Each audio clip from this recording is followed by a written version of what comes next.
আল্লাহ কি দেয় না নাকি আমরা চাইতে জানি না? আল্লাহ কি দেয় না নাকি আমরা রাখতে জানি না? এবার বলেন আমাদের খাবারের দরকার আছে না নাই? আল্লাহ খাবার ব্যবস্থা করে দিচ্ছেন। তা আমাদের দায়িত্বটা কি? খাওয়ার পরে শুধু শুকরিয়া আদায় করা।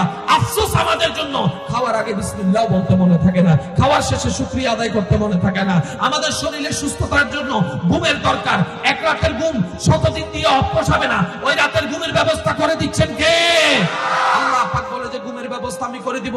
ঘুমানোর আগে একটু আমাকে স্মরণ করো, ঘুম থেকে উঠে একটু আমাকে স্মরণ করো। তোমার পেটের মধ্যে খিদা, খাবারের ব্যবস্থা আমি করে দিব।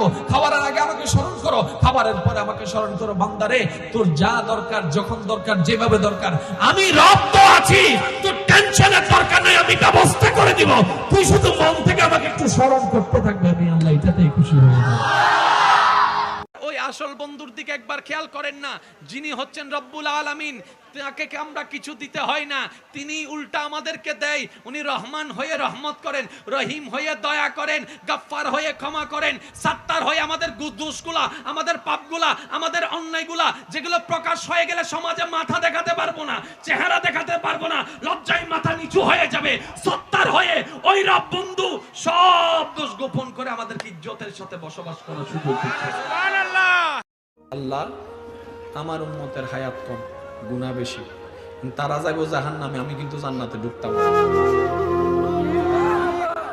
আমাদেরকে কিভাবে বাঁচাই নিচ্ছেন নবী একটু খেয়াল করেন তো। নবী রাহমাতুল লিল আলামিনকে আল্লাহ পাক বলে, হাবিব আপনি টেনশন করেন না, ওয়ালা সাউফা ইউতিকা রাব্বুকা ফাতারদা। হাবিব আল্লাহ পাক বলে, নবী বলে, আল্লাহ এটা তো পরকালের হিসাব, দুনিয়াতে কিছু দাও, দুনিয়াতে কিছু দাও।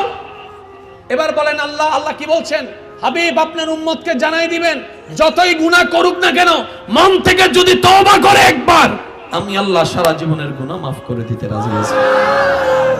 রোজার জন্য একটু সহজ করে দাও না, মাত্র বছরে একটা মাস রোজা আছে, বাকি 11টা মাসের কোনো খবর নাই। আল্লাহ আমার উম্মত তো আটকায় যাবে আমলের দিকে। আল্লাহ পাক বলে, হাবিব আপনি টেনশন করেন না, আপনার উম্মতকে বলবেন রমজানে 30টা রোজা রাখার পরে, 29টা রোজা রাখার পরে সে যেন শাওয়াল মাসে 6টা রোজা রাখে।